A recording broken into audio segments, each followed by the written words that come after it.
আসসালামু আলাইকুম বন্ধুরা, আজ তোমাদের কাছে নিয়ে চলে এলাম আরেকটি নতুন ভিডিও নিয়ে। প্রথমে বাদামটাকে ভালোভাবে ভেজে নেব। বাদাম ভাজা হয়ে গেছে, এবার উঠিয়ে নেব।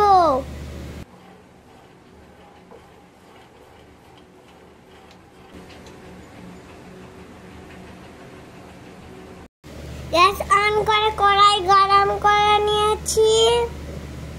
যতটা বাদাম দিয়েছি অতটাই চিনি দেব। মনে রাখবে গ্যাসটা লোতে রাখতে হবে। দেখো ধীরে ধীরে কেমন চিনিটা গলে আসছে।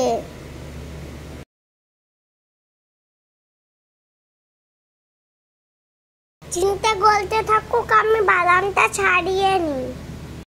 বাদাম সবটাই আধা আধা করে নিবে।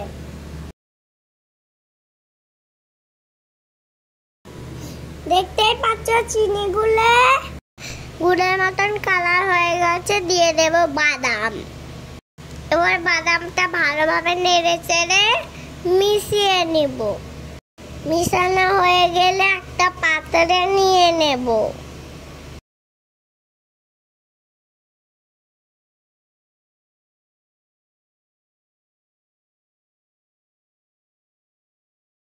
দেখতে পাচ্ছ খুব সুন্দর ভাবে হয়ে গেছে। দেখো একটা পাত্রে এভাবে ঢেলে নিচ্ছি।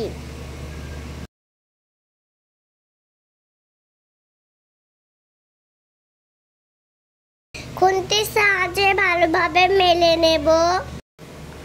কিছুক্ষণ ঠান্ডা করে একটা চাকুর সাহায্যে পিস পিস করে কেটে নেব। দেখো বাদাম পাটালি পুরো দোকানের মতন হয়েছে।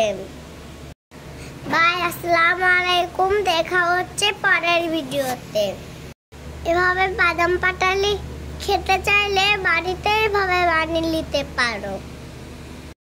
তোমরা যদি নতুন নতুন রেসিপি শিখতে চাও তবে সুলতানা কিচেন চ্যানেলে যে দেখতে পারো আমার ভিডিও।